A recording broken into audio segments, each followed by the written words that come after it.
There was a huge happening over at the Hockey Shop, source for sports Langley, the hockeyshop.com. The video crew was in to record some gear segments, and as a result, Hutch and Woody, the co-founders of InGoal magazine, are together today on InGoal Radio, the podcast. Hello, gentlemen.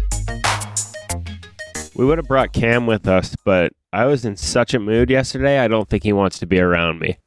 Just Will that be reflected in today's gear segment? Well, not today's, because today's was good. Today's is from our last session recording, but let's just see if people can identify which segments Woody was in a mood in the coming weeks. Hutch, can you confirm that Woody was Woody a little bit off his game from a temperament standpoint? Well, he definitely was, but he's also a true professional. So when the camera started rolling, Woody was his old self. But usually he's hammering away at Cam anyway, so I'm not sure you'll know the difference. I was a little snaptastic. I think I kept it within the playing field while we were recording. We'll see. Well, let's see. To our audience, let's see if you can pick it up. When was Woody in a mood? That is great. The next couple of weeks, pay attention to the gear segment, not just for the information on the gear that Cam and Woody are talking about, but also the tone, the inflection of Kevin Woodley. It's almost like an audio, where's Waldo? You know what, though? One of them, and this is a great reminder, folks, whether it's today's gear segment with True 7X4 or all these segments we're talking about coming up, you really do need to watch it, because I think my mood was altered in a negative manner slightly because I already had a bit of a headache. And then we did the fitting for the custom CCM Axis mask, and you got to put like the Formula One hoodie on, like, the drivers do before they start the car, except it's really tight and I have a really big head.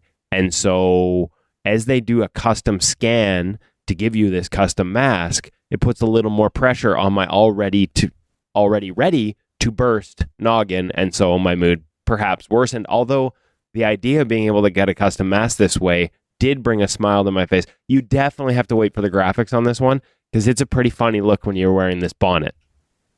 Hutch, are you the type of person that pokes a little bit when Woody's vulnerable?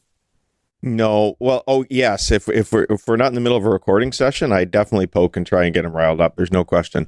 Once the cameras are rolling, though, I'm just cringing in the corner, hoping he stays in control. What was Cam's angle?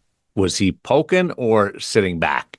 Cam actually, I got to give Cam credit. Like, Woody snaps a little bit, and it just kind of rolls like water off a duck's back. I don't know if Cam is used to the guys ribbing him over at the hockey shop or what, but Cam handles it pretty well. That's because my chirps are like a little too deep for him. There's some deep cuts there, so right over his head. So you go hardcore, like most of the pucks when he plays. You go hardcore. Here I am trying to be nice to Cam, and Woody's just jumping in again. Like, see, I got a little bit out there, big guy. I got a little bit of residual snaptastic in me today. Yeah, because some people can still have fun with their chirps. Other people go like right to the bone, like through every muscle. I don't think I went mean on any of them, but off camera, he had one little moment that had me cringing, but that's okay. I love it. Let's stop at Goaltending You, the app. Parent segment's coming up. We've got some great tips for parents to get ready for an awesome season. The Hockey Shop gear segment, the True 7X4 line, and the Sensorina feature interview is Max Paddock. This one I'm excited about. When I saw his name come across, I was like, I know him. I know his family.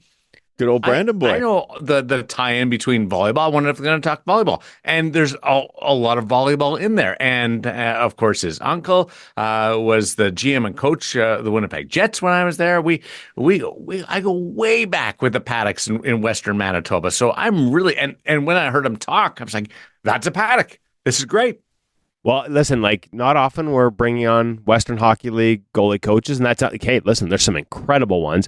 We just don't tend to get to know people down to that level. We've had a couple this. We had Dan DePalma this summer working with Hockey Canada as well at international championships. Just a guy that we've known for many years, and it was about time we got him on. But not often. Like, sometimes we miss these stories, and Max's is fantastic, as you mentioned, Darren. Like, from playing in the Memorial Cup to going to school to play volleyball, now back goalie coaching, and there are so many little lessons along the way that I think can apply whether you're a young goalie, an up-and-coming goalie into junior, or a goalie coach, a goalie parent. So there's a lot of good things in there for Max, and I'm really happy we got him on the show this week. It's a journey like no other. And it's no doubt unique just how he's got here, and the different branches that he took from just thrust into the spotlight as a youngster in that Memorial Cup to going back and putting the pads away and playing volleyball at the collegiate level. Just really, really cool stuff. I can't wait for you to hear it and how it all ties together on the art and the presentation of goaltending. So we've got training camps around the corner. This is the last podcast episode in August for InGoal Radio. Have you seen any kits around? I haven't seen a lot of different elements of goalies that are coming up. Have you seen any? I haven't seen very much. I feel like quiet on the old socials lately. Yeah, sadly. It hasn't. I haven't seen as like. I think we've gotten to the point where the gear sightings. I think maybe we've learned a little bit. Like you can see guys trying different stuff in the summer, and everybody loses their mind, and then they're right back in what they were using when the season starts. And it's not always the case. Sometimes people switch. We've certainly seen a few, like obviously Joey DeCord trying a Bauer blocker. And I think if I'm not mistaken, Goalie Gear Nerd had some good shots of him wearing, so shout out to him for having it, but wearing some of the new Bauer Connect 2 skates. We saw Devin Levi try some different equipment as well, but now back in the CCM and the eFlex 7. And that's something that's new though. The eFlex 7, that was a first sighting. Right, he was so first that was sighting. kind of fun. And this is a tough one for us too, Darren, because it was the first quote unquote sighting. But we may have seen it. eFlex 7, but we may have had hands on it already and know exactly every detail on it. And that can be a little tough to bite our lip, but that's that's just the way she goes sometimes. So, and Devin was trying true while he was waiting for his eFlex 7. And so it looks like he's back in eFlex 7. So I just think it's interesting. We just don't see as much of it. And I'm not sure why, but I do think it's because a lot of it ends up going back the other way, so nobody loses their mind as much as they used to, right? Like I remember Corey Schneider here, and every gear company was after him. Remember, he used to wear the Vaughn pads and the CCM glove and blocker, and like Vaughn was trying to make a CCM style glove and blocker, and every other company was trying to make a Vaughn style pad. I'm not going to say which company, but there was a company where their pro rep actually broke the lower component of the boot to shin in order to try and make it as soft as his Vaughn's, like actually like physically reefed on it hard enough to break the break. And because he just wanted him in their gear, and there was enough differences. So, I mean, I've seen it all over the years.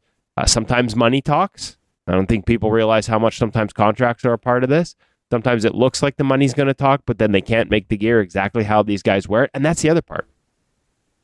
So many times in NHL locker rooms, what you're seeing on the ice, the label of the gear, and what the gear actually is not entirely the same, because these guys don't like change. Some do. You'll have your Andrei Vasilevskis who will try anything. He's perfect for Bauer because he loves innovation. It's a conversation I've had with him. That's why he loves Bauer, because he's willing to try all these new things, and if he can find an advantage, he'll take it.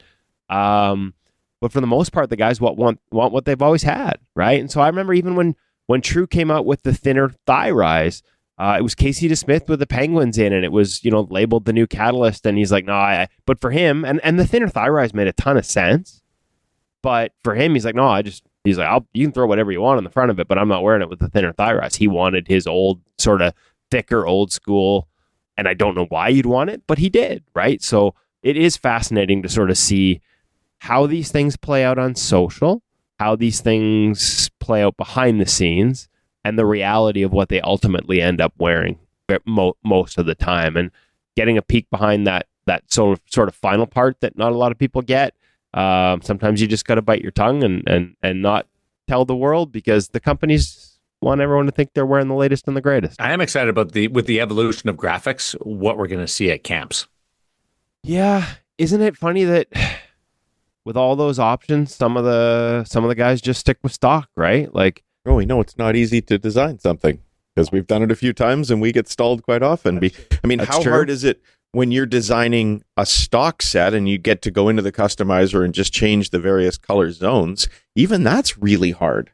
You get so many different options, and when you finally do press submit, you're making a pretty serious financial commitment to the gear you're going to wear for the year. So we get paralyzed almost just on the regular customizer trying to come down to final decisions. It's not hard to come up with cool designs, but which is the one?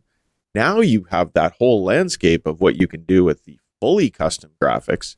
That's hard. Yeah, but a lot of guys, like, I mean, think of the guys that are still wearing, like, think of what you can do and what you've been able to do for years now with a Bauer graphic. Mm-hmm. And think of the number of even high, like, has Jake Ottinger ever worn a custom other than having a little otter on the side? You know, where your name would normally be? Has he ever had a full, like, not everybody's into it, right? So it's interesting. I mean, you're right. I'm intrigued to see what new options will be out there. But I don't know, maybe I'm just getting old there. Maybe I'm not excited. Like, it's not Christmas morning. You guys have made some great points, but I'll give you just a thought.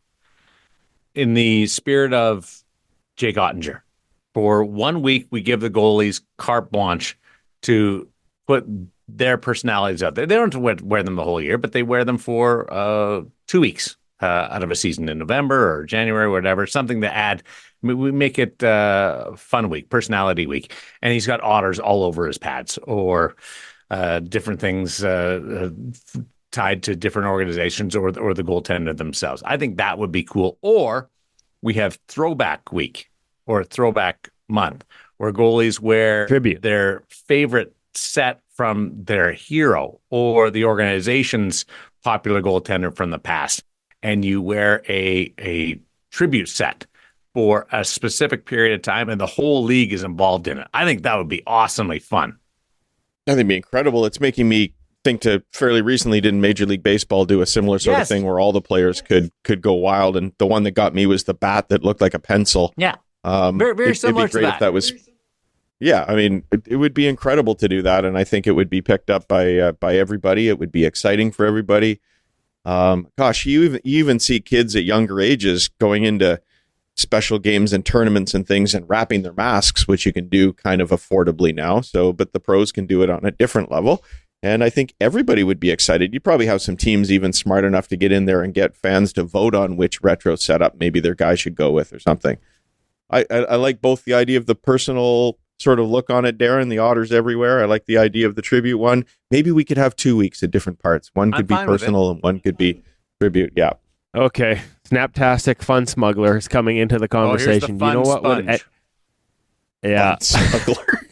My kids call me a fun smuggler. Yeah. Listen. No, I think they're right. Yeah, I know, but here I'm going to throw a little catch at you.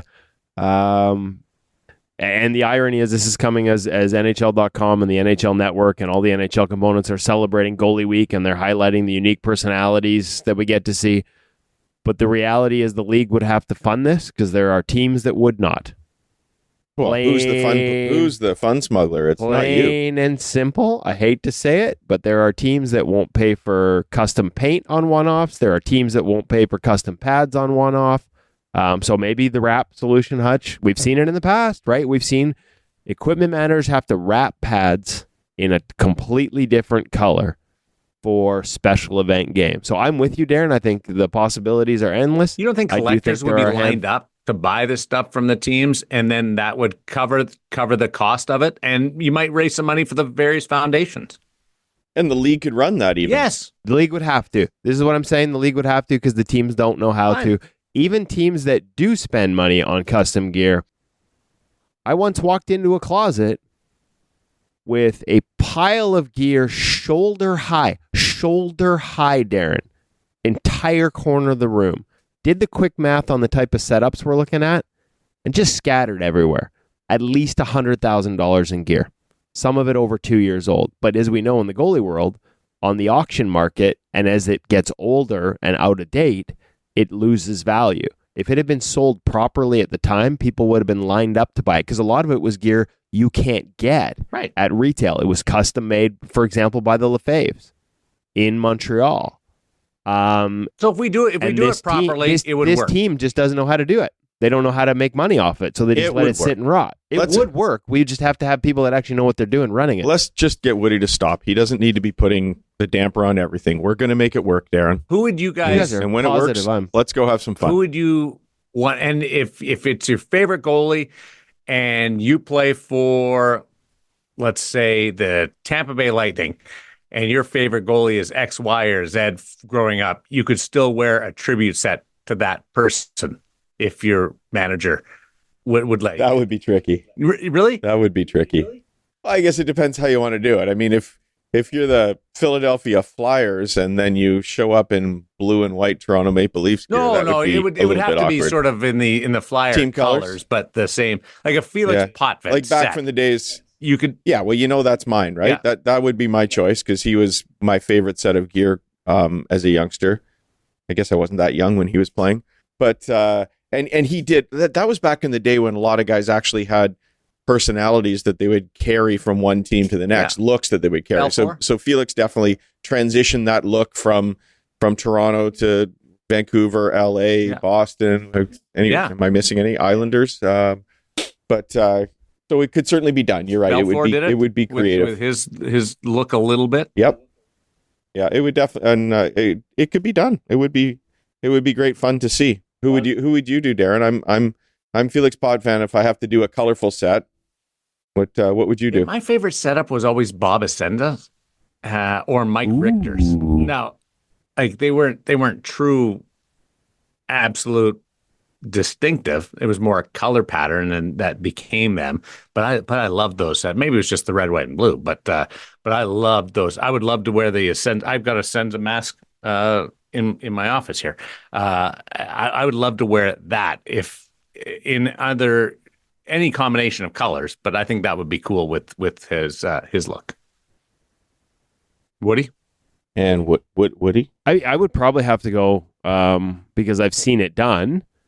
And interestingly enough, the news we talked about last week with the change of the goalie coach here in Vancouver means it might be possible again. And by the way, this happened to be one of the sets that was lying around.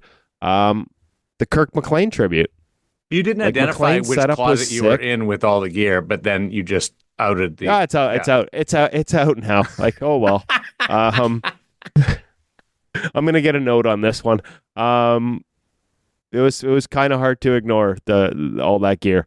Listen, I loved Demko's tribute to Kirk McLean. I thought that was fantastic. Incredible. And I'd love to see that one again. I loved it when Kirk skated out for the anniversary year in a set of gear that was built specifically to look like the set he wore because he didn't have his originals. I actually helped source that for the Canucks and for Kirk because they didn't have it, and he was going to skate out in like generic white gear or generic black pads, and we actually got the guy that had a tribute set, connected him with Kirk through the team, and he loaned him the gear to skate out, and it was one of the biggest moments of the night, like in terms of the reaction of the fans to Kirk, who's a hero in this city, but in that gear especially, like that was iconic Vancouver Canucks. That would be tough to beat in this market, but if we're going the other way, the just whatever, otters all over Jake's pads kind of thing, you know what I'm probably doing, and maybe it's because I rewatched this on a plane recently. Venom, the comic book character, the sort of black Spider-Man creature. I'm probably doing that, and it's mostly because when I watch a movie, I realize that he has two voices in his head at all times, and given that's how I play the goal with multiple conversations bouncing around my brain, not in a positive manner. Given that's how I podcast sometimes with multiple voices bouncing around in my brain and none in a positive manner, I think that might be appropriate. Was it Kelly Rudy in San Jose that had the shark teeth on the bottom of his pads? I believe it was. Like that would be a cool. Was it Kelly? Set that would be good. Cool. Something like There's some teams you could have a lot of fun with on this. I'm going to volunteer. I'm going to talk to some people and try to just plant the seed and see if we can, because it's a great marketing tool. It would get the league all kinds of publicity if you do it in maybe a dog day, just first week of December when you're looking for a little bit of just jump after you're through the first 8 weeks of the season. How about Skinner's Axis XF Pro setup tribute to Fear last year? Amazing. That was exceptional for the Heritage game. That was exceptional. I'm in. There we go. we've got something to focus on. Let's get into the gear segment this week, brought to you by the Hockey Shop, source for sports Langley, hockeyshop.com. You guys are talking about True. Yeah, and hey, before we get into the True 7X4, and again, another second price point product, it's that time of the year where, you're heading back to the rink, you maybe don't have time, maybe you find you need something new, maybe you're planning all along, but you knew you were buying off the rack, you weren't custom ordering. You know what? Not everybody needs the most expensive gear. Not everybody needs the pro level gear. The reality is, and we've had this happen with, we had testers in the second price point Bauer play multiple seasons of major bantam hockey in the second price point. You don't always need to spend it. So it's usually about half the price. That's true of the 7X4 as well. But there are other, like the past lines in Bauer, in CCM. They're on sale right now, and only a few days left on the Back to Hockey sale by the time this podcast is out. So make sure you check it out at thehockeyshop.com. Savings up to 40 or 50% off, depending on the brand. Tons of great deals to be had. So in addition to all the new stuff and this year's product, which we're going to talk about now with Cam, make sure you check out the website to see if there are still some savings left on something that will help you this season. And again, it might be pro gear. Highest end stuff's on sale too. I guess the more it's worth, the more you actually save when you apply that 40% off. They've got something for everyone over at the Hockey Shop and thehockeyshop.com. Let's get to it. Over at the Hockey Shop, source for sports Langley, it's Woody. This one, he's in a good mood, hanging out with Cam.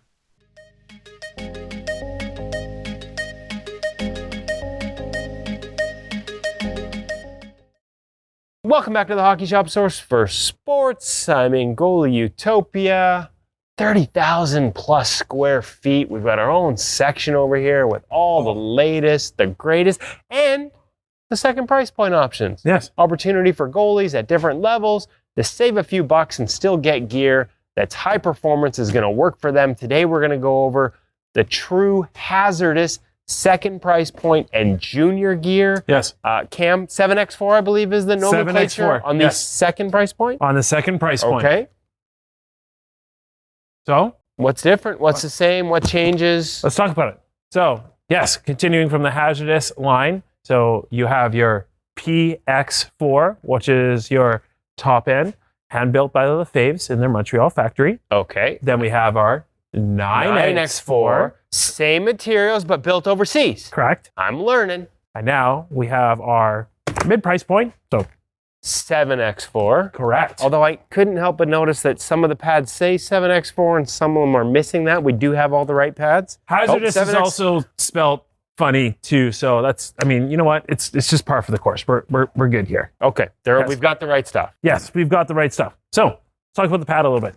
So first thing that we can talk about right off the bat, stiffness profile. It's a very, very stiff pad. Is that continuing from the 9X4? Refresh my memory. Yes. Okay. So it's always been a stiff pad. I mean, the hazardous line is designed to be the stiffer of the two, the flat face design. Maybe a little bit closest comparable on the wall. Maybe I think of like an Axis pad that comes to mind. This is definitely straighter. Yes. As well. Feeling overall stiffer for sure.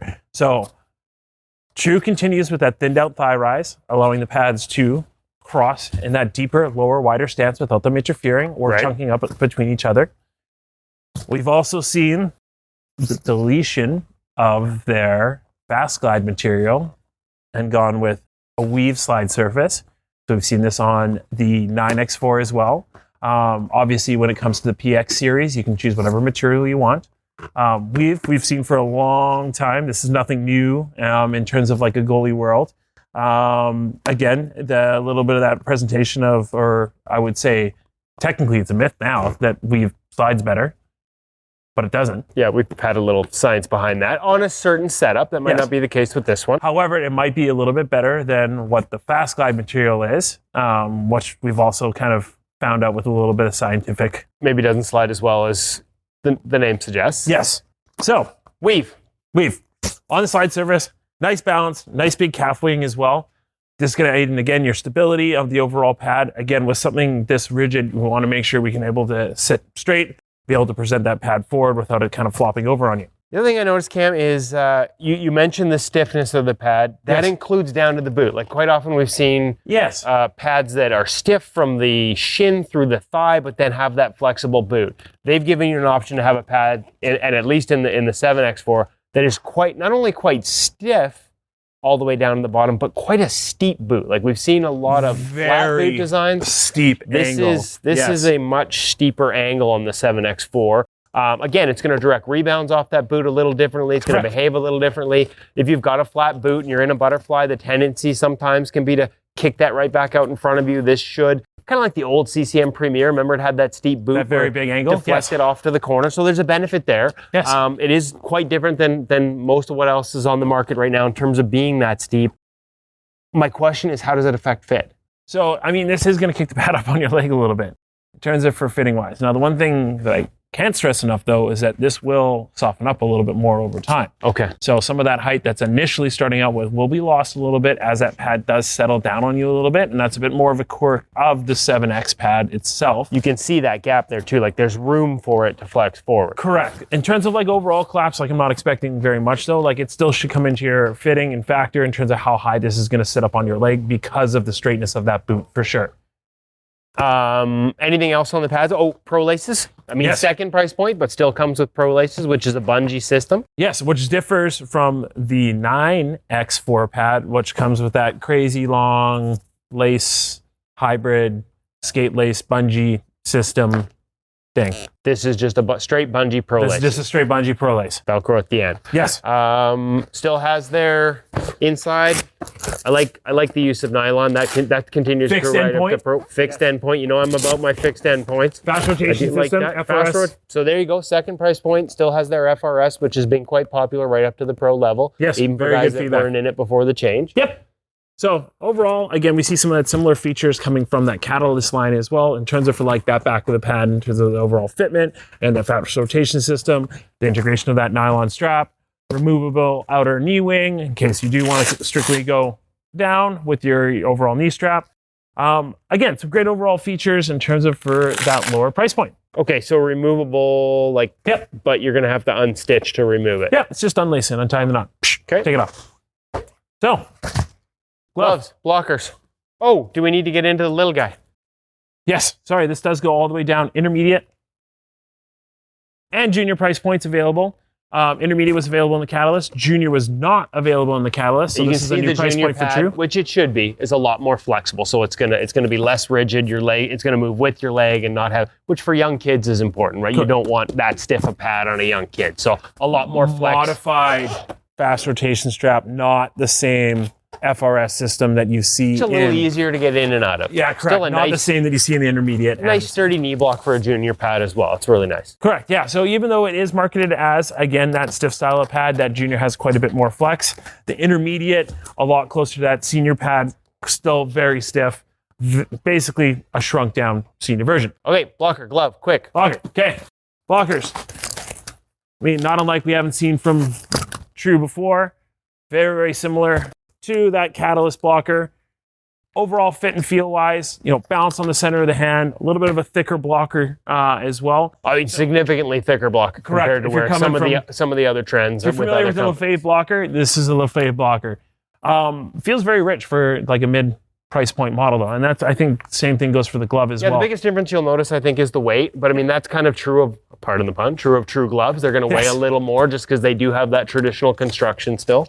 So overall, I mean, in terms of nice easy break, it kind of feels like you're kind of closing around something. It feels like, you know what I mean? Like the way it's sort of, as opposed to just like the flap closing like that, it feels like it's closing like that. It's good you're using a 590 angle. It's unfortunate that you've picked up a Catalyst glove, but the Hazardous glove and Catalyst glove are the exact same break angle. It's okay. I notice these things. Kevin doesn't, but he's at least showing off the fact that they're the exact same break angle. And folks, don't worry. They're going to feel the same. It's just the graphic that's changing between the two. Don't worry, Kevin. That's why I'm here. That's why I'm the expert. Brought this glove out and spent 5 minutes getting it set on his hand so that he could show it off. I would say the mistake was probably yours. I'd make an excuse too if I got, made a mistake like that. That's fine. Listen, let's get into the junior gloves because I got to say, like we talked about the pad, this kid's glove, that closes nice. This is designed to fit a junior hand. It actually fits a junior hand, like Evan's. I was waiting for that. It closes nice and easy, right out of the box. There's not much effort in this. This is definitely Similar 590 break. It's got exact the feels same 590 very break. similar. Offset tee, and single tee on purpose. Again, that's just helping to aid with that tee folding over, nice and easy out of the box. Again, if we're So important for kids to be able to sort if of we're in control this age their gear. category and we're struggling trying to find a glove to close, this is definitely something we're checking out for sure. Yeah, that's nice. Blocker, Again, junior size. I mean, small. Yeah, I mean it doesn't. Little flimsy on the board, but it's not like anybody's shooting pucks that are going to cause injuries. no, we need a lightweight blocker that we can get our hand in and get control over for sure. Oh, because I'm an adult. There you go. You made it. So if you have any more questions about this line, give us a call, 604-589-8299 or 1-800-567-7790. I have a question. Yes, We Kevin. always say lower price point. How much lower, Cam? Let's let the people know. I know they can check it out online at thehockeyshop.com to check themselves. But ballpark, what are we looking compared to a pro level? Some recent price adjustments too as well, so you'd be about half. About half of what you're playing Yes. for the pro level. And what's the pro level called, Cam? Because you got to remind me. PX4 PX. and 9X4, Similar price point? because technically speaking, it is a pro pad in the 9X4. They're both similar price They are both similar Okay, price so points. half that. Yes, Not bad. Not bad. Just roughly. beware, like we said, beware the fit and differences in style compared to the boot being a little steeper. I think it's important. It's not it can be a positive. You just have to be cognizant of it, especially with so many other companies going to a flatter boot on. and make sure it fits properly. If you got any questions, give Cam and his crew a shout. They'll help make sure you get a pad that fits your leg properly and fits your game. And don't worry, we'll match the right glove to the right pads. Well, unless Cam goes and gets it off the wall and sets me up for failure. I don't set anybody up for failure. I just, check us out at thehockeyshop.com.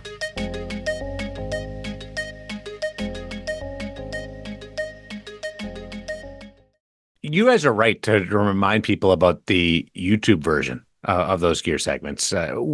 We get something out of every offering, but to slide over there and just click subscribe on YouTube for these Hockey Shop gear segments on InGoal Radio, the podcast, because there's so much more when you can actually put eyes on this gear.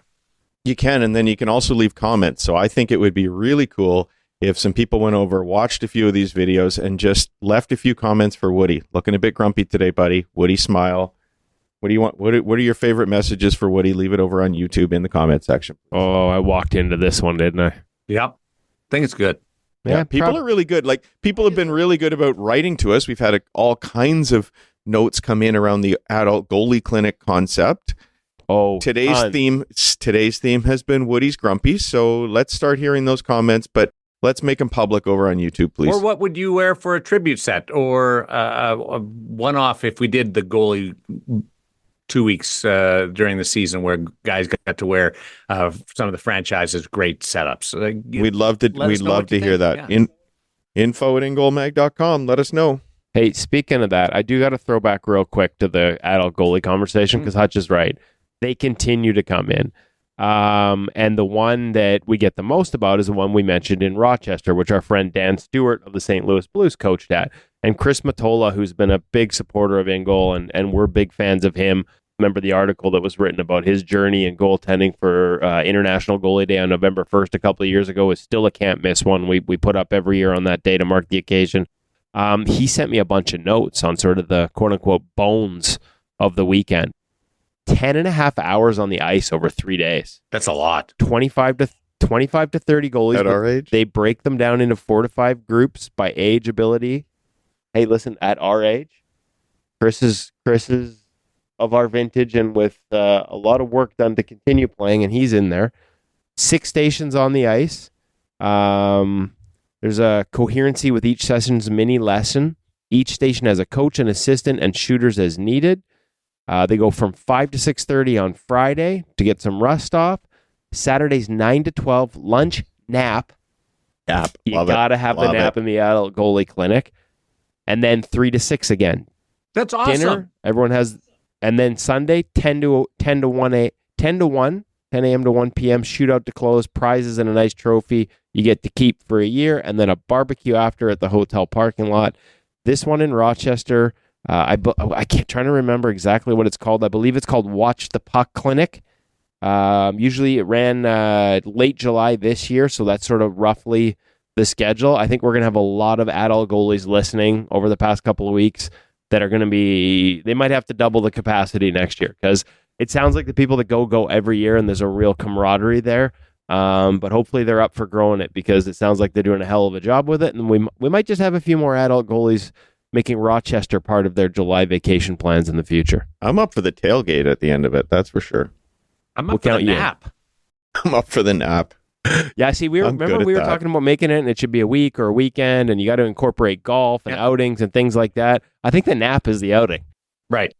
Just like when you're in kindergarten, where you have a little time out and everybody curls up and finds a little spot on the carpet to curl up. I know there's a lot of goalie coaches out there teaching young kids in camps, and they wish they could throw a nap in it for the kids.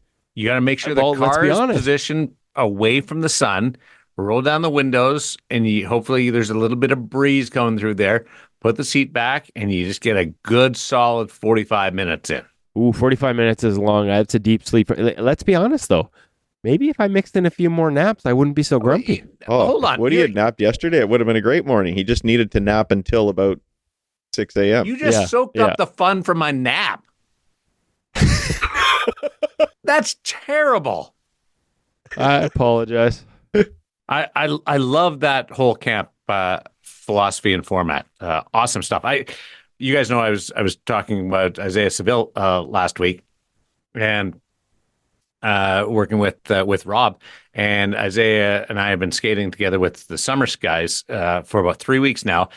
And the other day I was having trouble with the 3-on-3 game. We put the nets on the sideboards, and you play cross ice, and you play 3-on-3. Yep. And I said to Isaiah, I lost to him all 3 games, which I should, but it wasn't going well in the last game. So I was asking him for tips on this, and he gave me some stuff to be able to get a little bit of that. And I thought back to nice. What were the tips? Camp.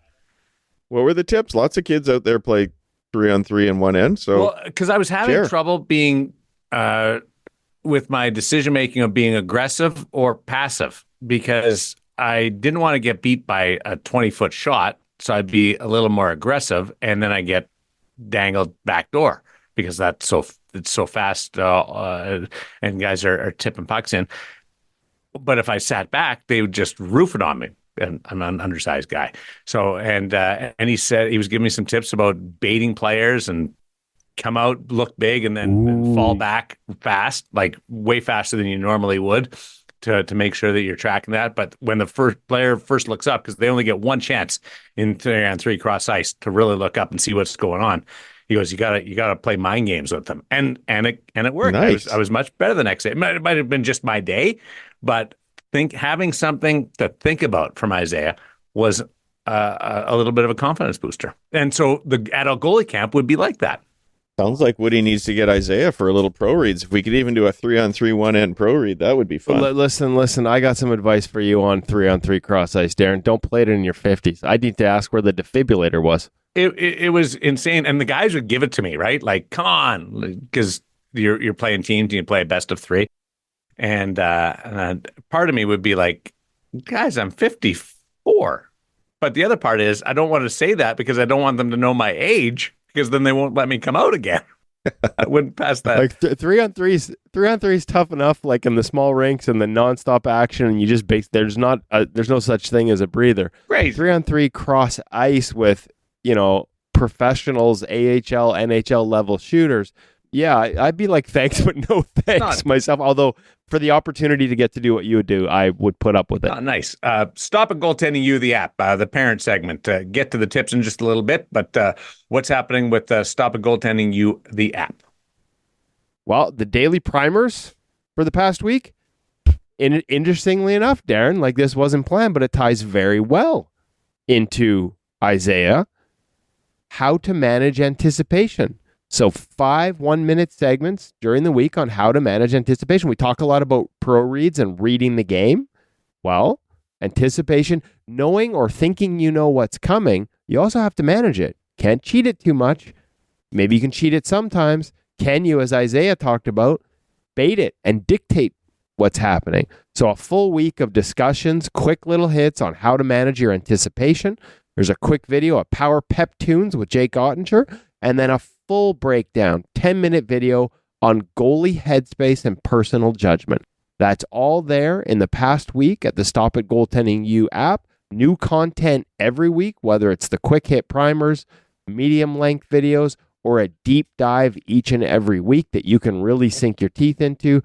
No better way to become a better goaltender than subscribing to the Stop It Goaltending U app. And as a bonus, the only other way to become a better goaltender, every subscription to Stop It Goaltending U comes with a subscription to InGoal Magazine, InGoal Mag Premium. Put those two things together and you've got more goaltending content than any other place in the world.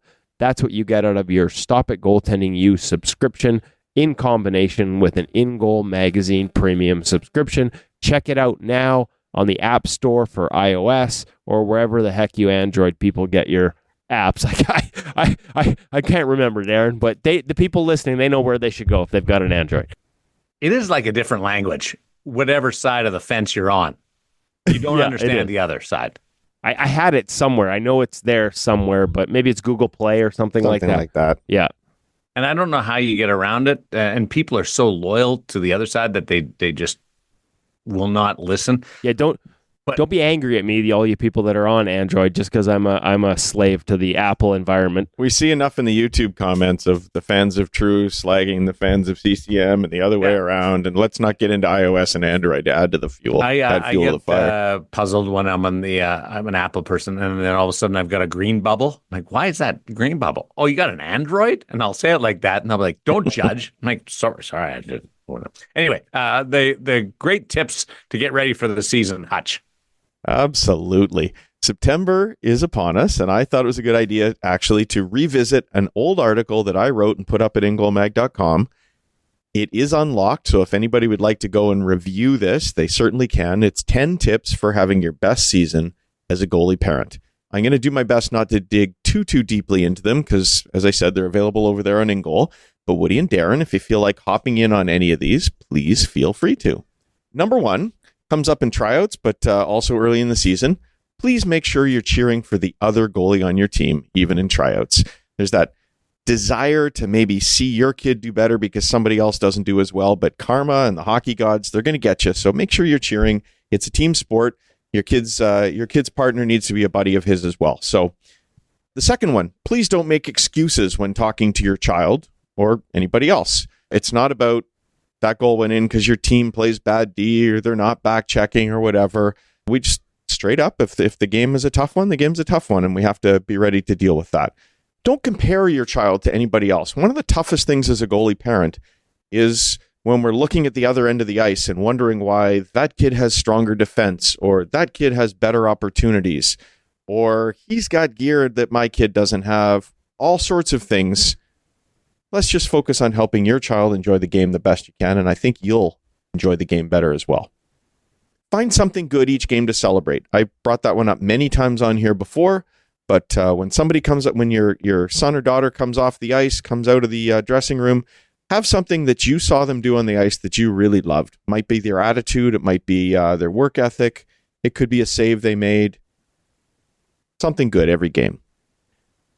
Goalies really don't like it when you say great game when they know it wasn't. So this year, don't be doing that. If your son or daughter comes out and they've had a tough night, they're probably not going to be happy. Saying great game is not usually the way to cheer them up. Give them a hug, tell them you love them, and tell them you understand it was a tough night. Number 6, praise their effort, not the results. Don't get excited about their goals against average, the shutouts, the wins. I mean, they're all fun. But the most important thing, I think, is that they're out there having fun and working hard. So I like to spend a lot of time just talking about how hard they worked in practice, how hard they worked in the game, and making sure that you know that you love them for who they are and not the results on the ice. As I said, praise working hard, but also take some time to praise them having fun out there because that's why we play the game. I think it's really important that we focus on that as well. And don't forget, that's why we're there. Maybe you've heard of that guy named Marc-Andre Fleury. He enjoys the game. We enjoy watching him have fun playing the game. I think we should encourage our children to be the same. Number 8, another theme that comes up in the parent segment a lot, help your children to become independent.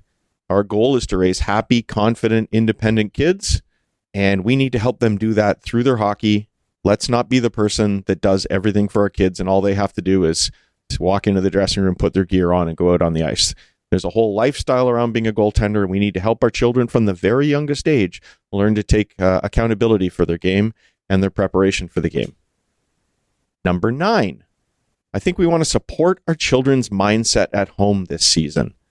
Take some time when we're at home, helping them understand that there's only certain things they can control out there. Reinforce having that good attitude when they're out there. Help them understand that sometimes the practices aren't about goalies. 2-on-0 drills, 3-on-0 drills. Let's not reinforce that sucks for them. Let's help them have the right attitude so that they can understand there's still something they can get out of every practice. So read some of the mindset articles over at InGoal from Pete Fry and all sorts of other people and learn how you can apply that at home with your kids. And then the last one, I think we all as parents need to model how we want our kids to grow up as goalies. If we have a tough mindset at the rink, if we're grumpy, if we're stressed, if we're nervous, I've used this theme a few times before as well.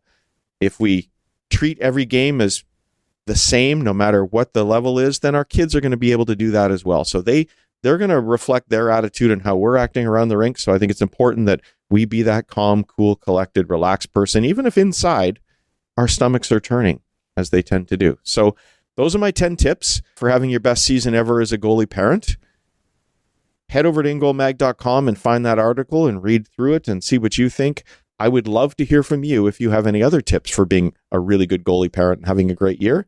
You can hit us up at parents@ingoalmag.com. Let us know. Next weekend, we're going to follow on from this theme. We had a question from a goalie parent come in asking how he can control his own anxiety in the rink. It is really tough being a goalie parent, and we all feel anxious from time to time, if not all the time.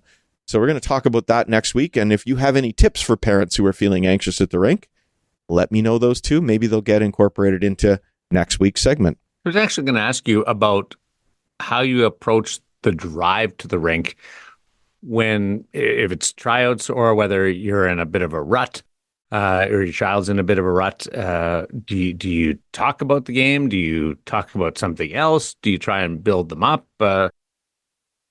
Curious how a parent should handle challenging times or stressful Yeah, I'm times. sure everybody's got their own answers, Darren. As I say all the time, I want to preface, I'm not telling you how to be a parent here. Everybody's child is different, and you know your child better than I do. So you probably have your own approach. For us, I think we've always just tried to keep it light. I told the story before when Matty played his first junior A game as a youngster. I left him at the door of the rink, and again, teaching independence, I just parked the car out front, and then he could walk in on his own. And I said, somewhat jokingly, somewhat seriously, just try and keep it in single digits, buddy. We try and keep everything as relaxed as we can, and we don't hype it up. We don't try and talk through the nervousness. Every now and then, maybe he's got a few cues that he's using in a game he might mention to me, but no, generally it's his game to play. If he wants to direct some conversation, he can, but for the most part, it's just keep it light and loose, I think. When you're walking through that list, I couldn't help myself but think, how would Woody answer this? Well, Woody's a volleyball dad, and we had a volleyball player on the, we have one on the podcast this week. I think that is great advice. I was actually thinking more in terms of as a gear segment at the hockey shop, Dad. Good point. Maybe there's a few moments I can handle a little bit better and a little bit differently based on Hutch's advice. So, Cam, if you're listening, my friend, and I know you do, I'm gonna digest all of these, and I'm gonna try and be better in the future, because certainly there were a number that check boxes on some of the feelings and mistakes I've made as both a volleyball parent, but also just in terms of how to approach things and put yourself in a better state of mind for a lot of things in life. I at the end of the day, we find a lot of ex-goalies that succeed at a lot of big things in other avenues in the world, and I think it's because of the mindset required to be a goalie. And there are some lessons that apply also to being a goalie parent that, frankly, I still need to learn in my 50s. The late, great Gord Downey, the lonely end of the rink, right? Goalie parents often find themselves at the lonely end of the rink because it's just stressful. And I don't know whether you pace, whether you keep to yourself, whether you force yourself to sit with the other parents. I don't have any tried and true perfect answer for you, but it's challenging when you're a goalie parent, and that's just part of the position. We'll talk a little bit more about it next week, but I think it's definitely an individual thing because even for me, it changes season to season, team to team, how I end up handling the situation personally. But at the end of the day, as I said, to close this out, I'm doing my best just to stay cool, calm, and relaxed because that's what I want my son to feel. Although the nice thing is, now that he's playing junior hockey and he's not living at home during the season, I can be as anxious and crazy as I want to be because he's not going to see any of that anyway. So it's all good. I can flip out at home. Go snaptastic. Yeah, the only challenge for Hutch though is he has to watch this when he does go to the games and invites Woody. He has to remind him that we're sitting in the parents section because Woody needs to keep his. That might have happened once or twice. Woody needs to keep his mouth shut about all the mistakes being made on the ice because the people. Oh my God, that kid can't skate. Those parents might be sitting nearby. So. I'll finish off with this. A goalie parent. This goes back a number of years. The goalie himself, and I got this story secondhand, but from the athlete. He was playing minor hockey, and they always laughed at how this guy's dad would stand along the glass and listen to the game on the radio. And they're like, that is so cool that he's listening on the radio all the time. But it was minor hockey. And the kids finally figured out that the game wasn't on the radio anyway. But he always stood there with a transistor up to his ear, and they're wondering what's he listening to. And well, as it came out, there was no radio in the transistor radio that he was holding up. It was a flask, and that's what he was holding up, and that's how the dad was getting through the game. And he just held it up to his ear like he was listening to the radio the whole game. I thought that was ingenious, as a funny one, going way back when you could do that kind of stuff in and around the rink. Sense Arena. It was a different world. Max Paddock, bring us up to date on this story, and also before we get into Max.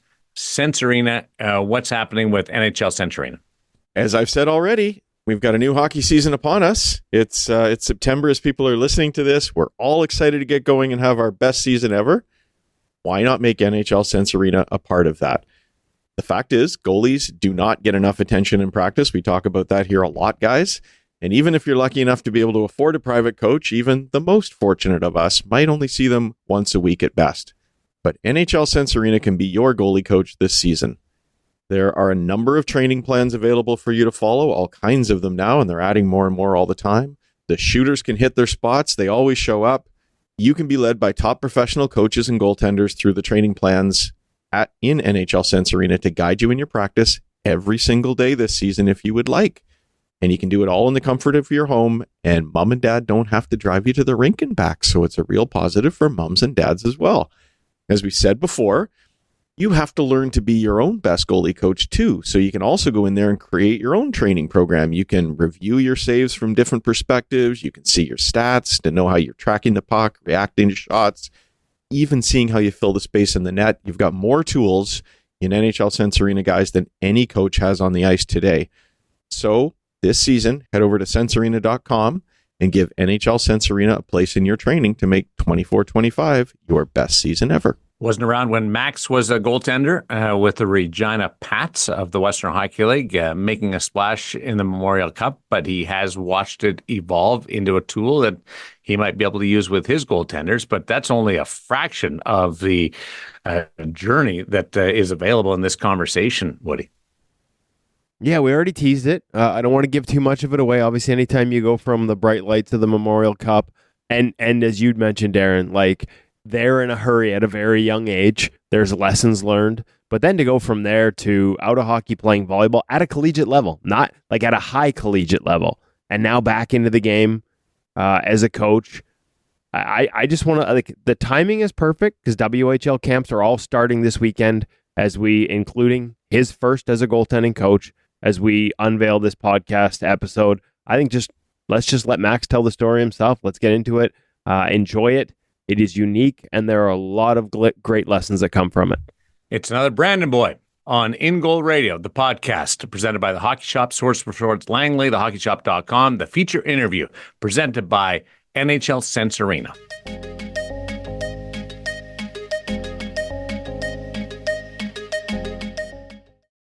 excited to welcome to the InGoal Radio podcast, first-time guest, but I have a hunch we're going to be hearing from this guy in the near future.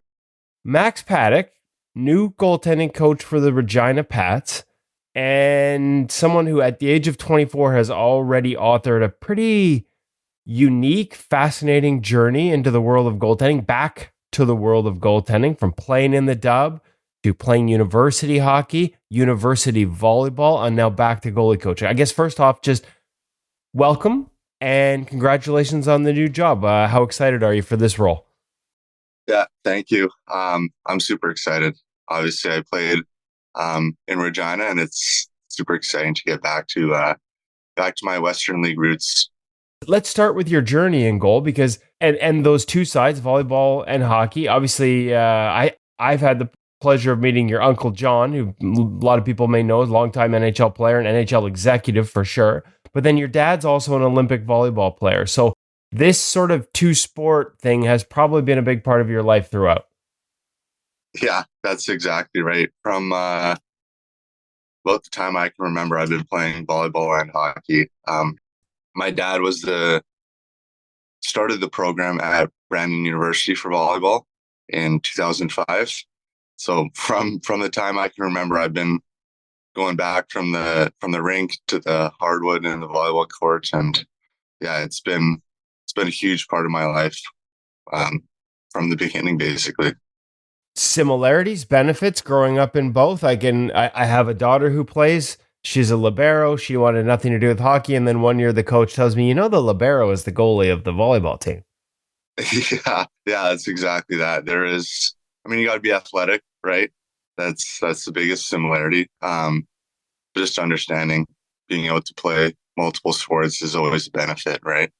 I was thinking footwork too. Like remember Henrik Lundqvist played tennis in the off season, right? So you're using your hands, you have to be active with your hands, and then you're moving all over in terms of footwork. I would think there probably be similarities a little bit there as well. Well, exactly. And even like just playing defense, right? We're taught in volleyball to have our hands out, and you want to dig the ball in front of you, right? Similar to in hockey, you want to catch pucks in front of you. So I think that's the biggest piece that I've kind of put together. And okay. The footwork. And yeah, it makes sense. Sort of your balance and your stance mechanics are probably similar too, in terms of from a defensive position. Yeah. You're in an athletic stance. Your shoulders are in front of you. You're trying to keep the ball in front of you, right? But yeah, it's been difficult transition to go back into volleyball, but yeah, there's always some similarities to draw on there. Well, difficult to go back after a lot of years away, because I'm guessing once you started playing in the WHL at age 17, you're pretty much committed to one sport. Walk me through the journey up to that point. You were playing both. When did you make the decision that hockey and an opportunity to play goal for the Regina Pats was too much to sort of keep doing both? Yeah, and it was obviously a tough decision, but it happened when I was 16. So I didn't make the Pats right off the bat when I was 16. I got a chance to play at 16 years old, just due to some injuries and whatnot. But I was still playing volleyball at the time when I was back home in Brandon. And I think getting called up when I was 16 and getting a chance to play really kind of solidified that this is what I wanted to do. And obviously it's tough to turn down the chance to play in the WHL at 16, 17 years old. And especially, from being from Canada, it's our sport sort of thing. But both the sports have been great to me. But it was a pretty easy decision, I think, to just transfer into hockey. Okay, so for those that didn't see you, obviously Memorial Cup first year with the Regina Pats, Memorial Cup All-Star right into the final game. But just rewind a little bit. Your mentors, people that guided you along the way, maybe describe your game for us. For those that, when you were playing goal, how did you see yourself as a goalie and how did that evolve? Yeah, that's a great question. And to be honest, I wasn't super technically sound. And that's not a knock on the goalie coaches I work with. That was just the way that I played. But Dan Ferguson at the rink, now I guess it's called, when I originally started, it was GDI. He's been a huge, huge help for me. Marty also at the rink. Tyler Plant, who's the goalie coach in Brandon. or some of the guys that I've worked with and kind of helped me get to where I needed to be in the WHL.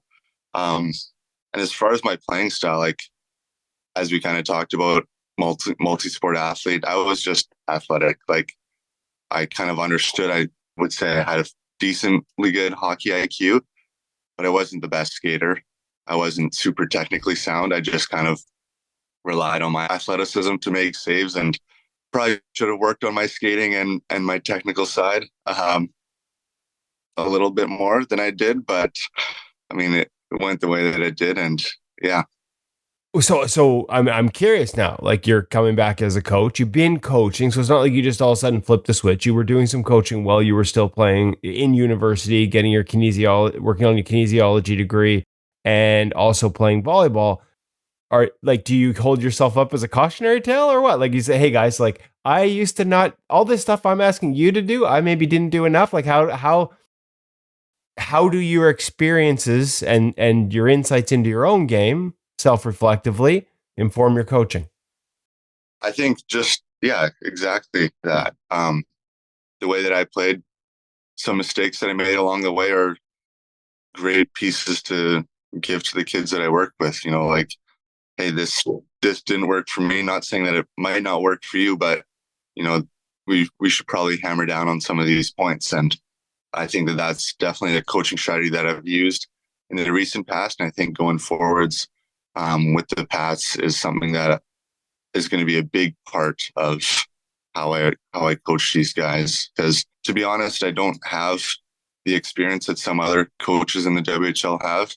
Obviously, I'm 24. I'm kind of new into the game, but what I do have is that experience of being in the situations that these guys have been in recently, right? It's only 4 years ago that I was playing as a 20-year-old in the WHL. So whether it's the good, the bad of, the whole season, right? You go through the highs and lows, and I'm just excited to kind of be there and support those guys through it and kind of guide them with whatever they kind of go through. Can you think of an example of where you're coaching, obviously just starting back with the Pats, but at other levels, doing private coaching where, something you see in an athlete that maybe you can see yourself in there, but you want them to maybe do differently because the game, even in 4 years, the game's evolved. Any examples pop out of where you've been able to use that to sort of help guide somebody who, on a different path, so to speak?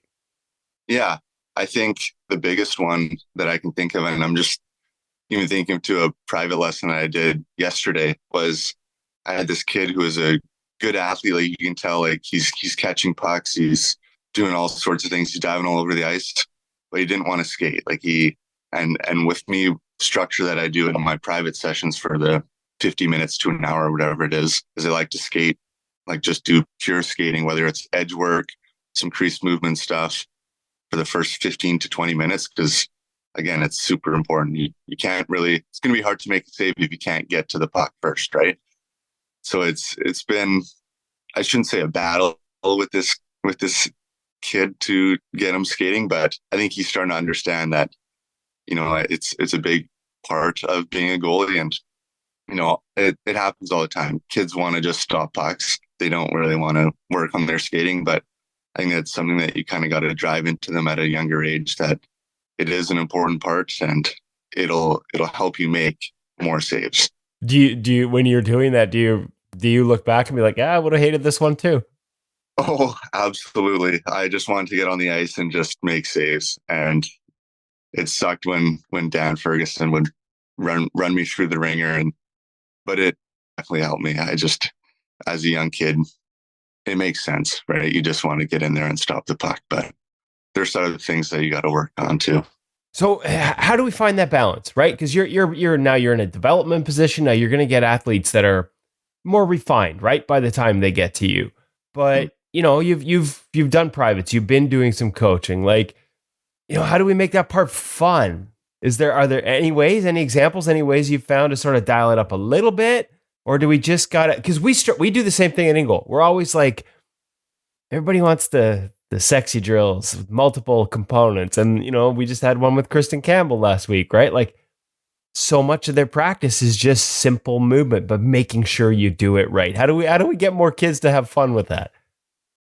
Yeah, I think it's always going to be a challenge, right? Especially just because the skating can be so, don't want to say dry, but the basic stuff works, right? There's some challenges that you can put into it. I think the big part too that I use a lot is through you guys, right? The pro drills and some of those skating drills I show to our goalies and be like, hey, guys in the NHL are doing this, right? If you want to get there, this is maybe something that we have to do, right? And that just kind of clicks into their mind, like, okay, if the pro guys are doing it, then maybe I should start doing it too. Oh, hey, we like to hear that. Yeah, yeah. And I think that kind of helps them realize the importance of skating. And then from there, we can kind of do more, and they're more open to new drills and maybe the simpler stuff too.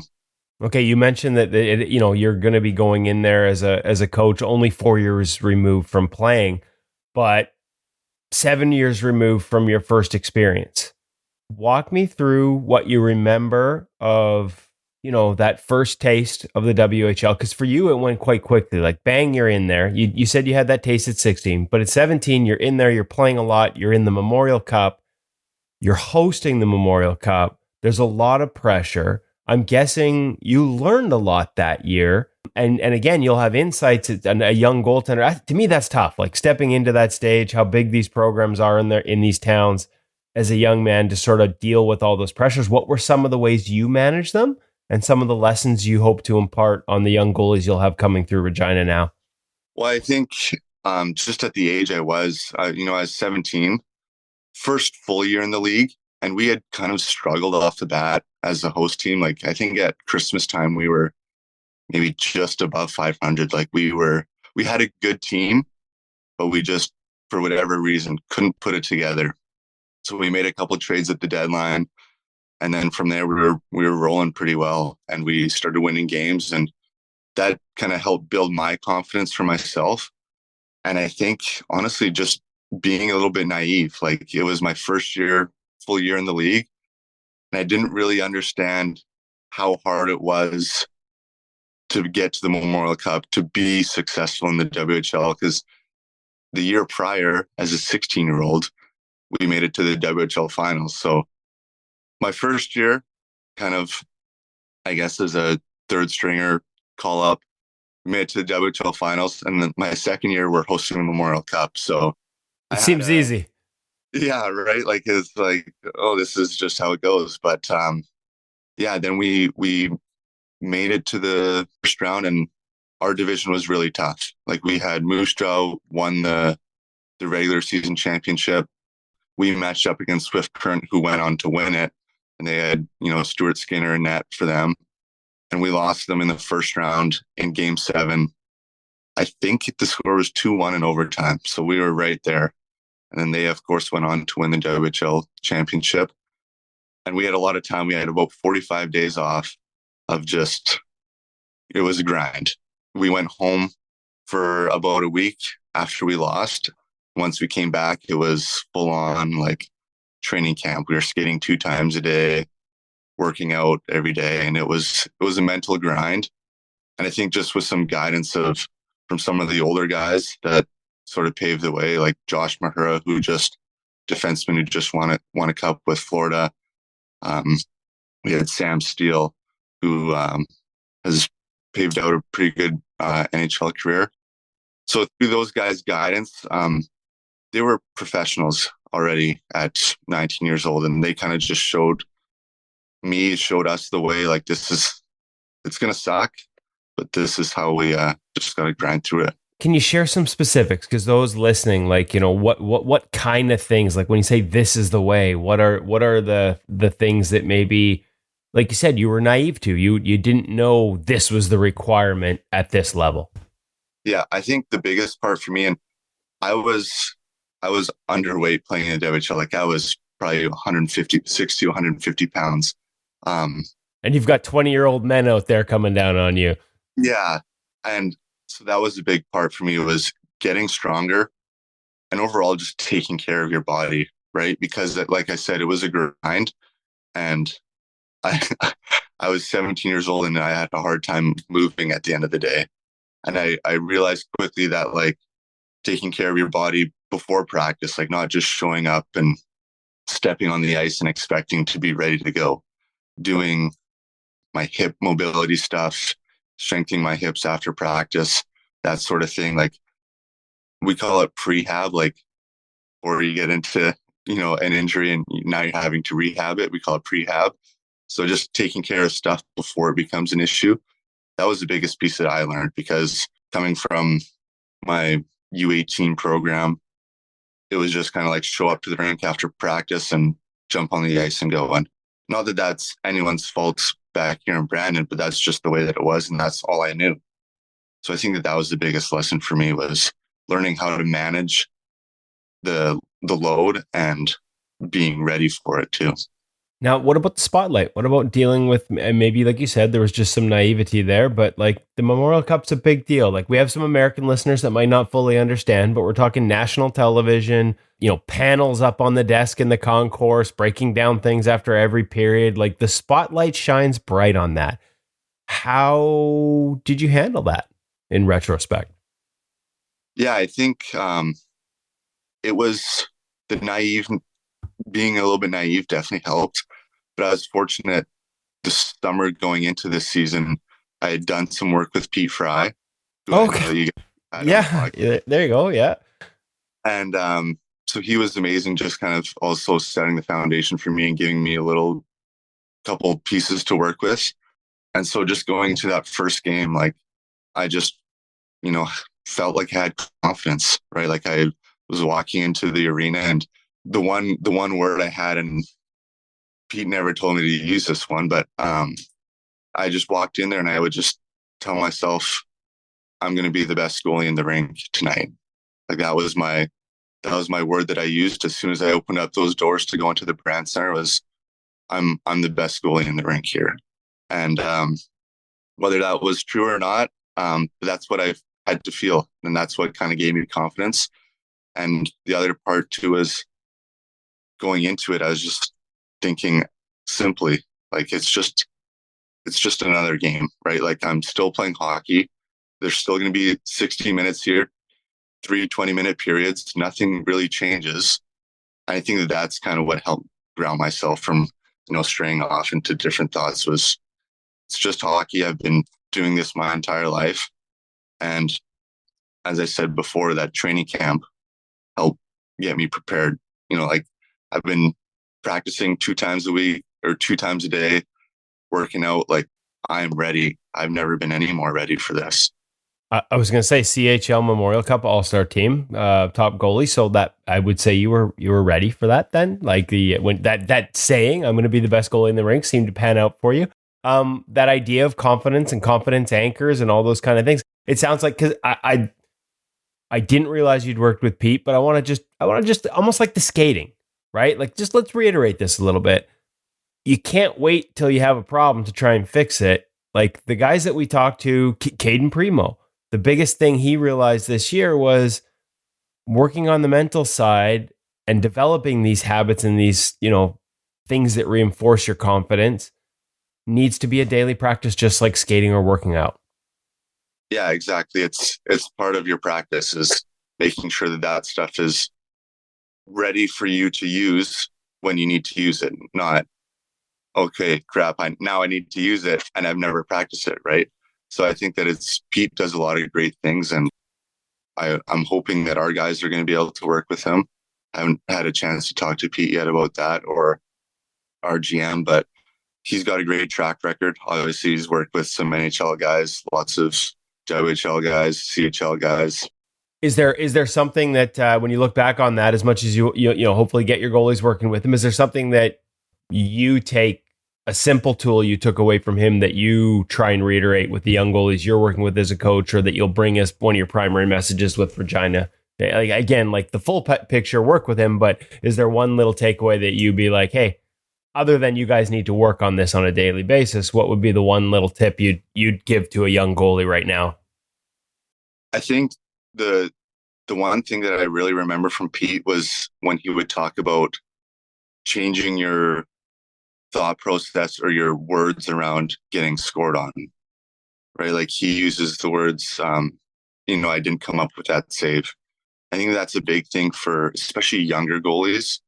Like they get so down on themselves because they just look at it and like, I keep getting scored on. I keep getting scored on. It's like, no, you've made a lot of saves and you just didn't come up with that one, right? And just trying to change their mindset around that at a young age, especially from like 12U down, like getting them right at the foundation of that and understanding that you didn't come up with a save. It's not that you got scored on, right? It's that you didn't come up with a save. And I think if you can change your mindset around that, then that kind of builds them a good foundation of where they need to go in terms of that mental side of the game. Love it. Okay, so we're through the Memorial Cup and managing sort of that pressure. You guys had some good years, but sometimes that it can be tough when because junior hockey works in cycles, right? There's anytime you get to the top of the mountain, there's usually a down coming because you've had to give up assets to get there. What was the rest of your career? Were there more lessons from that? As much as I focus on the first year, are there more lessons from the rest of it that you'll be passing along? Maybe more important lessons even on managing some of the downs that come after those ups as a team. I don't mean just individually, but as a team too. Yeah, for sure. And you nailed it. After the Memorial Cup, we weren't very good. That's the reality for most junior hockey teams, right? It's very cyclical.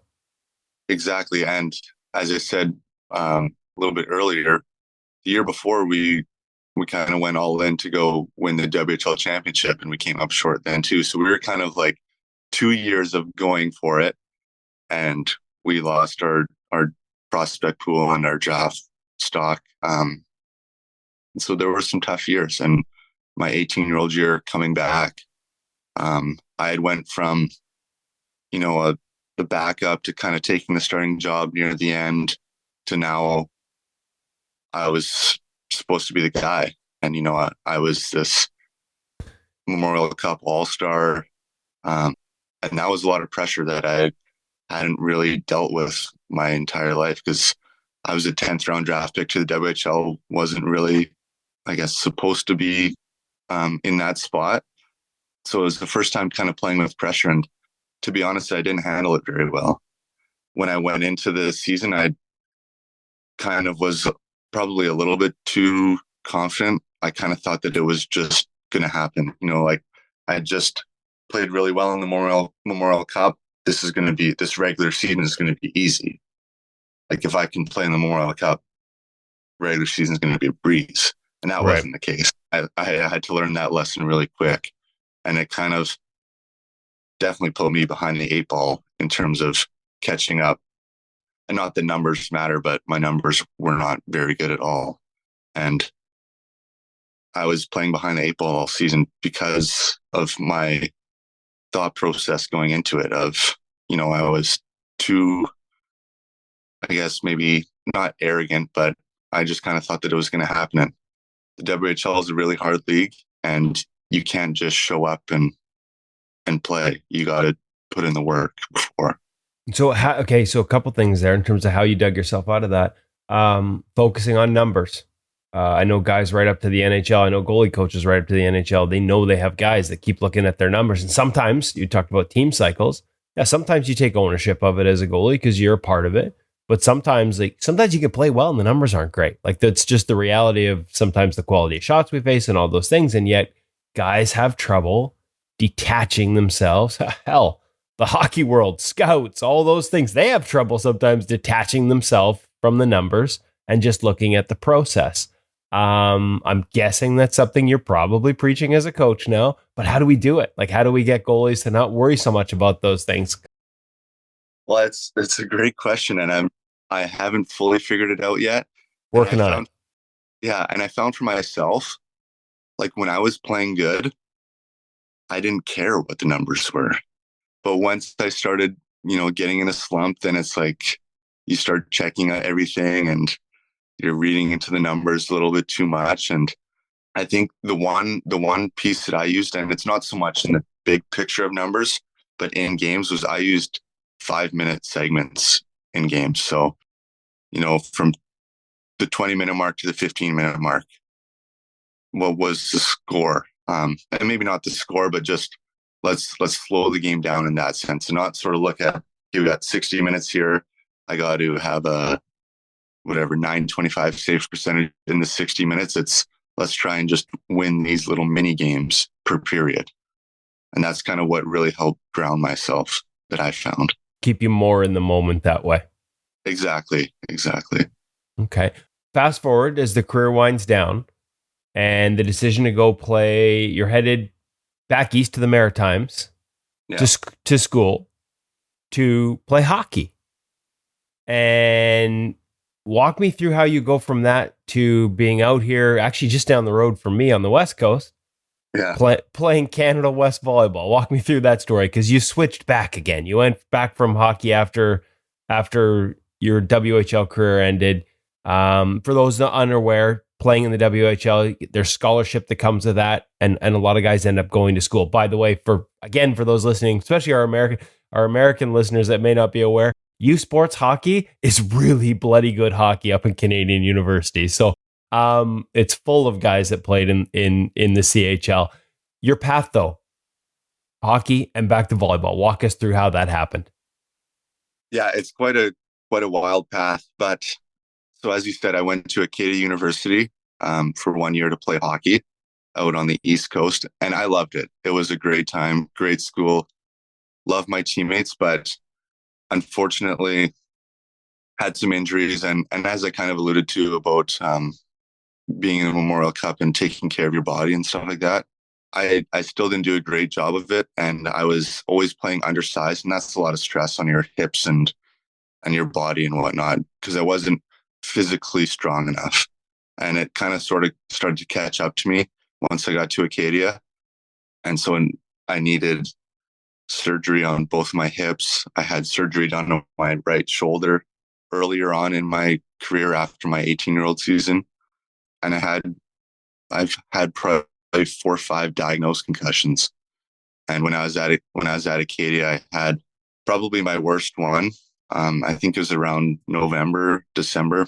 And I actually ended up going to the hospital for it. Everything was worked out fine. I recovered fine. But I noticed after that, I started playing a little bit more hesitant, a little bit more scared. Guys are driving to the net and I'm starting to pull up and not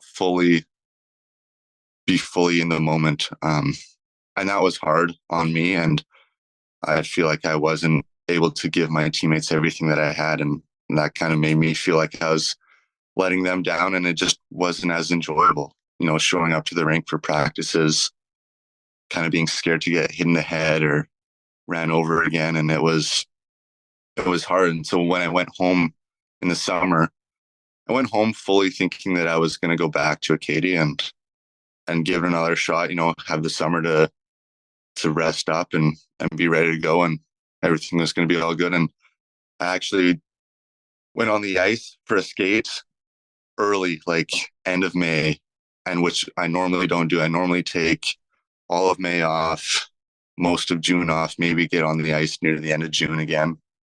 But I was like, they needed a goalie, and Brandon, there wasn't a ton of goalies around at the time. Fine, I'll strap on the pads so we can play 3-on-3, whatever.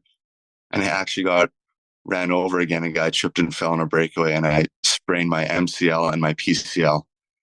And then that was it. I was like, okay, this is it. And so I healed up, and getting to the volleyball story now. Brandon University has a pretty strong volleyball program, and so they needed another setter. I'm a setter in volleyball. They needed the setter to run their 6-on-6 kind of scrimmage. It's like, okay, I'll go out there. I haven't played in a while, so it might be ugly, but I'll give it a try. And one of my best friends played on University of Fraser Valley, and so he was there.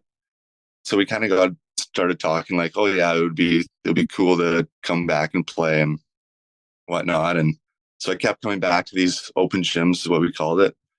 And then after about 2 weeks, my best friend, Reese Wilson, he called our coach, Nathan Bennett at UFE, and was like, hey, we got this guy. He's kind of got a weird story. He played hockey, but he's a pretty good volleyball player. Might be able to help us out. He was in the leadership group within his hockey team. If he can't play, he can definitely help us out around the dressing room and maybe just be a practice player. And so I went there, fortunately enough, kind of as like a walk on, I guess. So my first month was a bit of an eye opener. I was definitely It's good. I was just gonna say it's good volleyball, and also there is also a concussion risk when you're up at the front of the net and jumping it. Like these guys fly. Yeah. They can hit. I think one of our hardest serves this past year was, I think we got up to 120 kilometers per hour. So with topspin, and the court is 18 meters in length, so that comes at you pretty quick. But no, it was good. So my first year, I was a serving sub, so kind of just getting in the game every now and then. And then this past year, I was able to step in and become the starting setter on the team. And for those that don't know, volleyball, setter is kind of like the quarterback. In football, you're running the offense. And it was awesome. I really loved my time there at UFE. I wish I could have went back, but the opportunity to become a goalie coach in Regina was just too good to pass up. Okay, so a couple things I want to ask there about. You talked about being the quarterback. And one of the things that jumped out, especially when you talked about your roots and sort of having to work on the technical side of the game and being more instinctive and athletic, is my guess is one of your strengths would be reading the game, processing the game.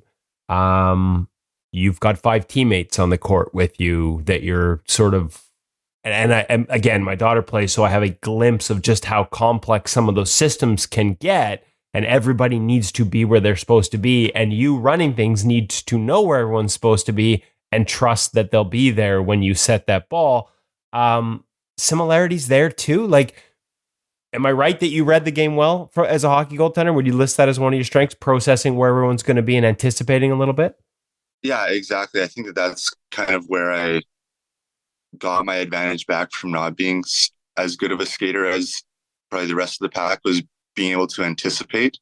And that's a great transferable skill, right? Because in volleyball, as a setter, you have to have what the offense that you want to run in mind before the play happens. And so you have to be 1-2 steps ahead of the play and kind of anticipating where the ball is going to go, where you need to be.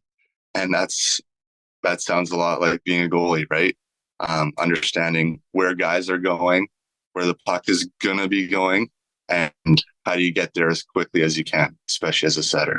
Okay, so now you're not going to be able to go into Regina and make all your WHL drafted or existing WHL goalies become volleyball players. So the question becomes, as a coach, what other ways were you able to, like, do you think that is a skill that can be developed? And how do you think you go about that with some of your young athletes? How do you get them better at that anticipation level? Because it's one that we get a lot. There's a lot of kids that come up that look incredible in goalie school, but when the game starts playing, they're not ahead of the game.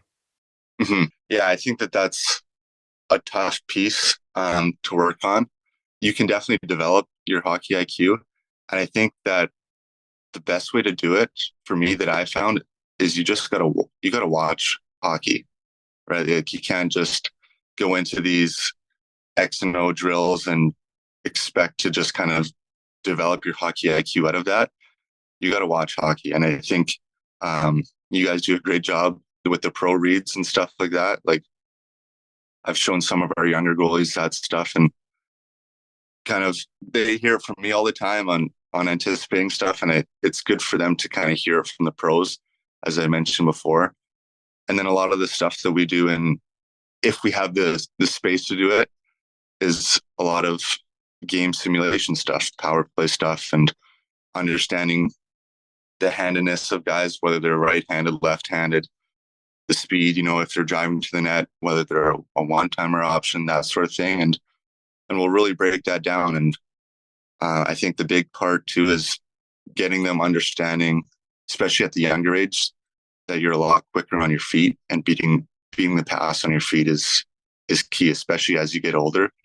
So I think a lot of the younger kids want to just slide because it's cool and it's fun, and then you can do a windmill save or whatever. But as you get older, players get smarter. They might wait you out, and if you're sliding, you're going to be out of position, and then you of course expose a lot more of the upper part of the net. So I think out of all those things, just watching more hockey, beating the pass on your feet is all things that kind of go hand in hand. I guess you would, once you get to your level, you can augment, if they're not watching enough hockey, stress it, but also augment it with video sessions of your own. I love the plug for pro reads, by the way, but that would be one of the ways, I'm guessing. Do you find the same thing? We're starting to hear this from more and more goalie coaches. Kids don't, in an age where we're on our phone for 1 minute clips, kids don't watch full games of hockey enough as young goalies. Mm-hmm. Yeah, and like it's great to watch the saves. And I was guilty of it too when I played. Like I would just go on NHL.com and watch the highlights or watch, the top 30 saves of the month, whatever it is. But in doing that, you don't fully understand how they got to that point, right? Like, how did they break the puck in? What were how did they get to that save? That sort of thing. And I think that's the only way that you can do that is by watching the full game, right? And then you don't get in watching the full game, you understand the scenarios that they might be in. What's the score? What time of the game is it?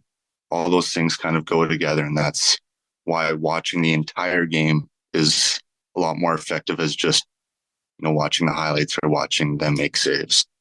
So it's a good lesson for young kids there, because I do think we're hearing this more and more. The goalie coaches feel you can tell, you can say that Max Paddock and Kevin Woodley at InGoal magazine said, I need to stay up late tonight to watch my local team 7:00 start on the TV. More hockey. I wanted to go back. You mentioned not going back. I didn't realize. So you still had some eligibility left when you made this decision to go to Regina. So a tough decision. And I want to make sure I have this correct, but you I don't know if you've completed or you were studying kinesiology. Yeah.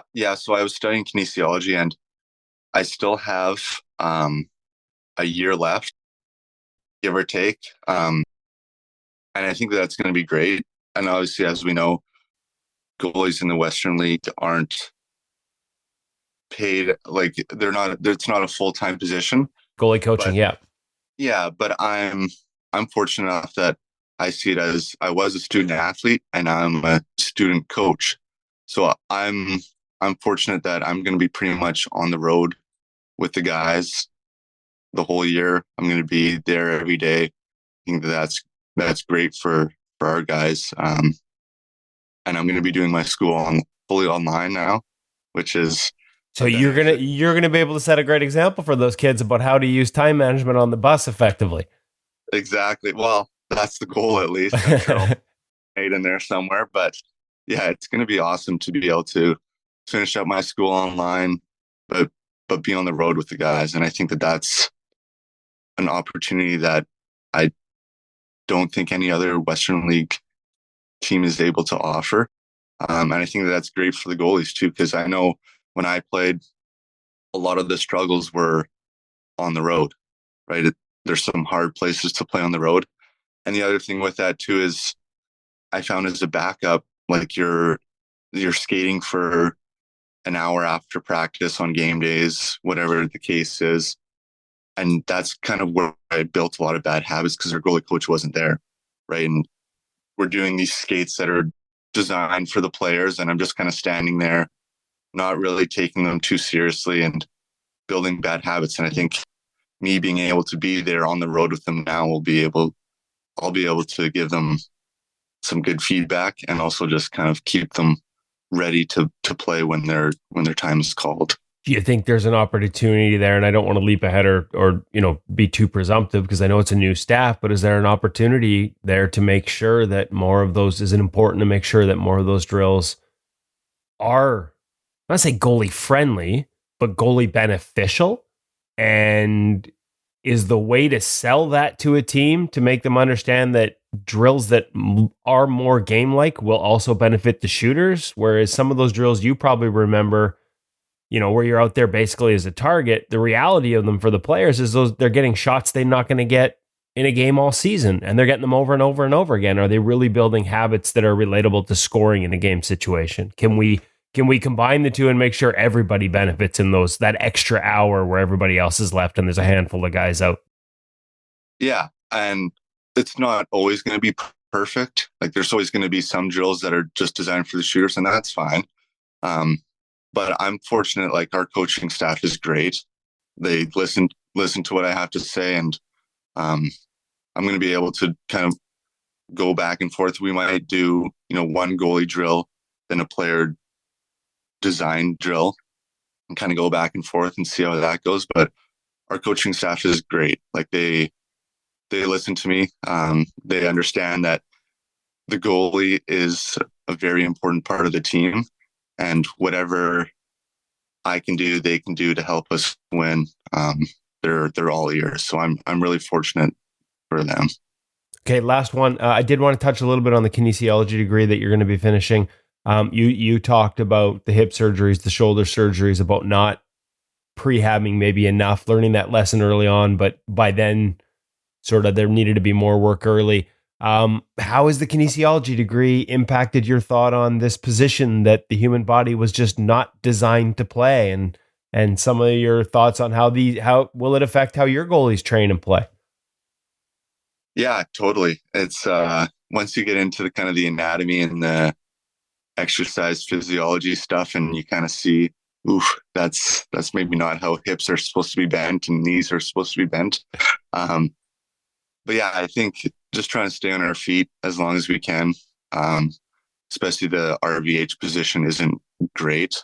And obviously you have to work on those sort of things, but doing it in a more focused manner, not just kind of doing 1,000 reps of sliding into the post, doing your RVH, just trying to manage your hips. And obviously if they have issues, I think it's a great thing for these guys, and they're going to know it, to just speak up. Right. And, if you have a little hip pinch, take the day off or go see your athletic therapist. Don't let it kind of linger.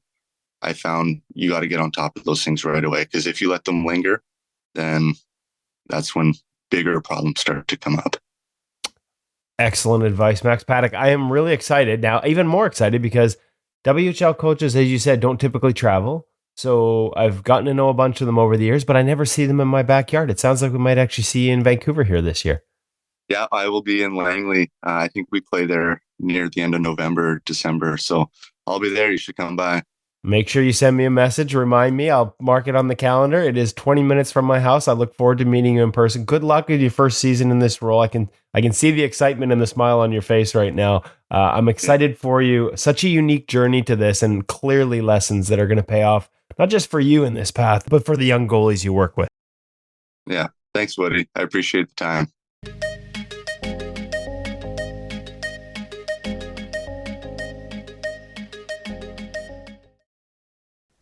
Student athlete riding the buses as a coach. When he first said it, I thought, student goalie coach. But he is. There's just two different channels of that. One's a goalie coach, one's a student Great perspective, isn't it? Yeah. Great perspective that he's bringing to it. And I think he's going to have a great season. Fun stuff. I'm curious to see how he adopts it. I know he's done some private lessons and the challenges of getting kids to skate, and that was interesting. And finding, because nobody really wants to skate. We all know it's an important tool, but you just want to stop pucks. And the challenge of going and finding different methods to get your athlete on board. Fun stuff, Woody. I didn't see that one coming, so you unearthed another great story for us. Yeah, well, thanks to Max for reaching out to us.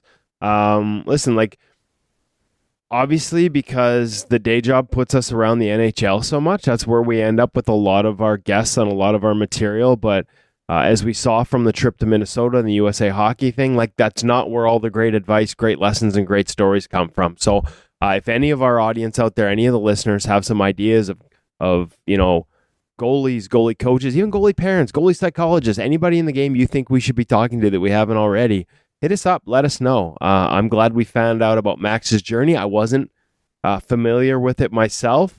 And I'm glad we got him on as a guest to sort of share not just the journey itself, but the lessons that have come from it as he now transitions into coaching. I think there were a lot of good ones there.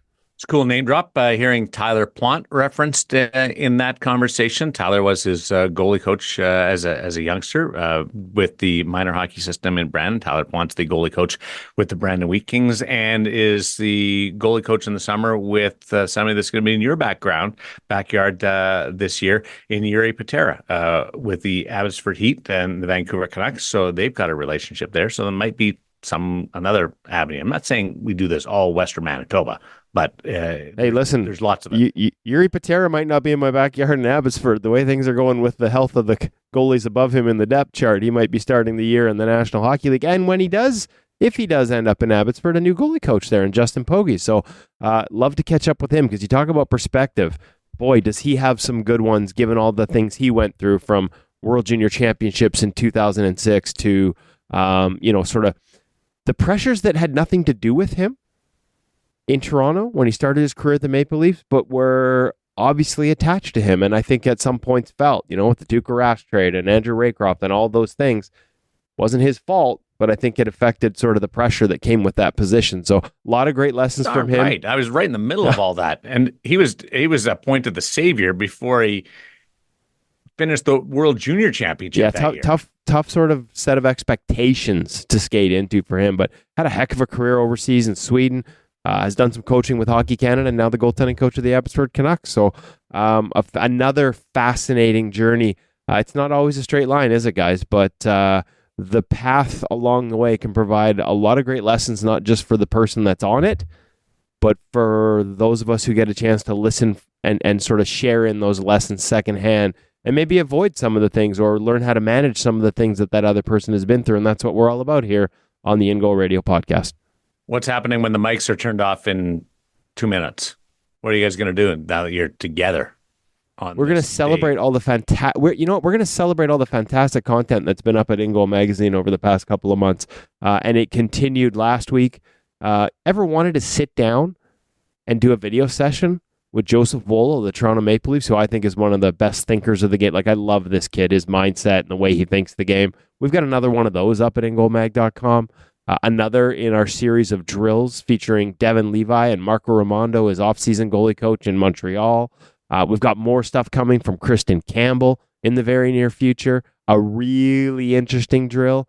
Doesn't involve pucks, Darren, but you're making saves because you're making the moves and the saves with your eyes closed. Crease patterns with your eyes closed and visualization.